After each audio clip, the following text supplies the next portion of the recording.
빙의는 귀신이라는 존재와 연관되어 나타나는 영적인 현상을 말합니다.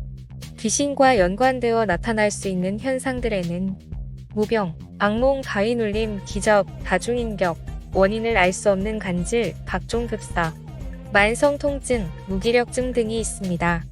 이외에도 우울증, 불안증, 공황장애, 분노조절장애, 무감정증 등이 있을 수 있습니다.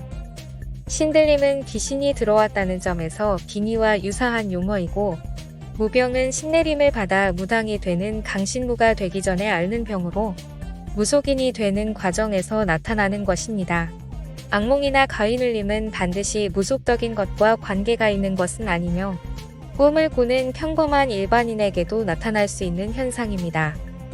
기접은 귀신과의 성관계를 의미하는 것이며 잠을 잘 때 주로 발생하며 예민한 사람은 일상생활을 하면서도 발생할 수 있습니다. 다중인격의 경우 한 사람 안에 여러 사람의 인격이 존재하는 것을 말합니다. 이러한 사례를 잘 묘사한 영화의 한 예로 23 아이덴티티라는 영화가 있습니다. 한 사람 안에 23가지 다른 인격이 존재했던 실화를 바탕으로 만든 영화입니다. 무병에 대해 조금 더 자세히 설명하자면 무병은 신병이라고도 하는데 바로 무속인이 되기 전에 겪는 원인을 모르는 고통스럽고 아픈 증상을 말합니다. 신병으로 아프게 되면 현대의학으로도 그 원인조차도 찾지 못해 심적인 것은 물론 경제적으로 큰 손실을 보게 됩니다. 사람에 따라서는 정신장난, 다몽, 불면증, 음식의 섭취 곤란 등의 현상이 생길 수 있고 정체 모를 환영이나 환청을 경험하기도 합니다. 이런 사람들은 원인 모를 고통 때문에 고생을 할 대로 다 한 후 결국 지푸라기라도 잡는 심정으로 주변에 영험하다는 무속인을 찾아가게 됩니다. 그러면 자신들과 같은 운명이라는 소리를 듣는 경우가 종종 있습니다.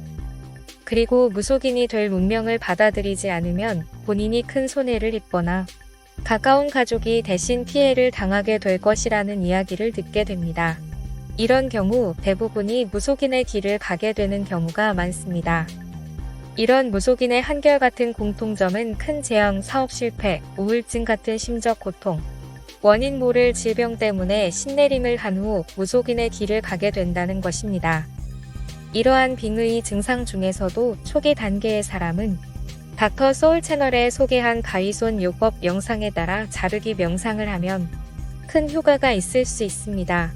가위손 요법은 평범한 사람의 과도한 생각뿐 아니라 귀신이 넣어주는 생각이나 느낌을 차단할 수 있는 효과가 있기 때문입니다.